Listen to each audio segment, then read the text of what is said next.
Together, we will lead our party back to the White House, and we will lead our country back to safety, prosperity, and peace.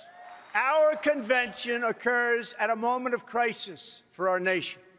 The attacks on our police and the terrorism of our cities threaten our very way of life. I have a message for all of you. The crime and violence that today afflicts our nation will soon, and I mean very soon, come to an end. My plan will begin with safety at home, which means safe neighborhoods, secure borders, and protection from terrorism. There can be no prosperity without law and order.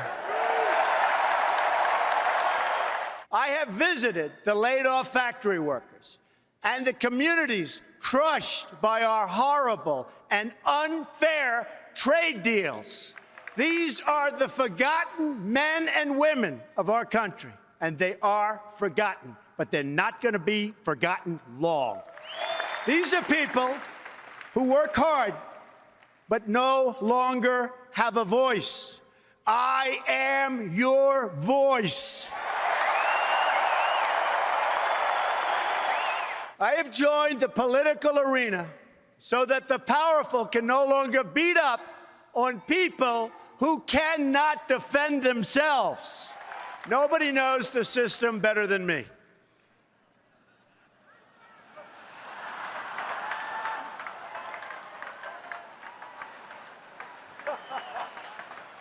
Which is why I alone can fix it.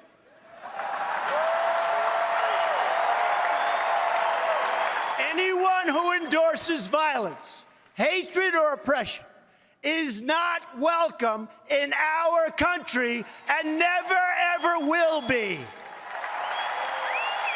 We are going to build a great border wall to stop illegal immigration, to stop the gangs and the violence, and to stop the drugs from pouring into our communities.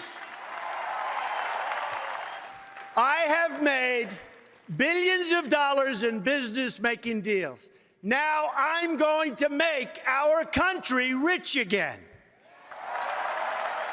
To all Americans tonight, in all of our cities and in all of our towns, I make this promise. We will make America strong again. We will make America proud again. We will make America safe again. And we will make America great again.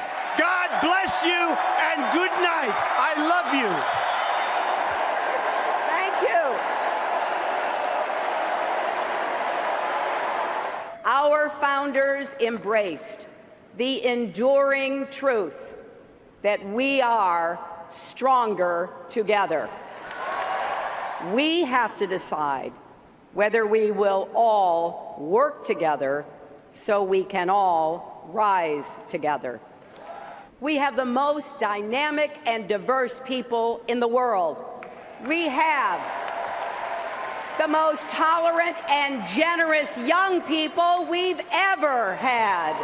We have the most powerful military, the most innovative entrepreneurs, the most enduring values, freedom and equality, justice and opportunity. We should be so proud that those words are associated with us. I have to tell you, as your Secretary of State, I went to 112 countries. When people hear those words, they hear America. America needs every one of us to lend our energy, our talents, our ambition to making our nation better and stronger. I believe that with all my heart. That's why Stronger Together is not just a lesson from our history. It's not just a slogan for our campaign. It's a guiding principle for the country we've always been and the future we're going to build. A country where the economy works for everyone, not just those at the top. I will be a president for Democrats, Republicans, independents, for the struggling, the striving, the successful, for all those who vote for me and for those who don't, for all Americans together. Tonight, we've reached a milestone in our nation's march toward a more perfect union. The first time that a major party has nominated a woman for president. Standing here as my mother's daughter and my daughter's mother, I'm so happy this day has come. I'm happy for grandmothers and little girls and everyone in between. I'm happy for boys and men, because when any barrier falls in America, it clears the way for everyone. After all, when there are no ceilings, the sky's the limit. Every generation of Americans has come together to make our country freer, fairer, and stronger. None of us ever have or can do it alone. Let's be stronger together, my fellow Americans. Let's look to the future with courage and confidence. Let's build a better tomorrow for our beloved children and our beloved country. And when we do, America will be greater than ever. Thank you, and may God bless you and the United States of America.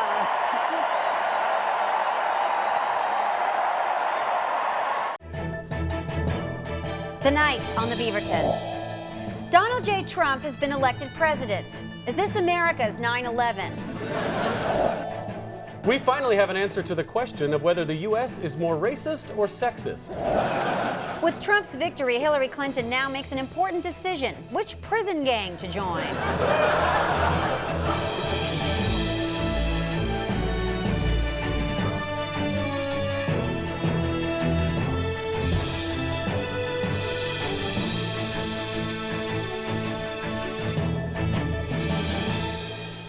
Welcome to the Beaverton, the new show that will make the apocalypse we are currently living in slightly more palatable. I'm Miguel Rivas. And I'm future road warrior Emma Hunter.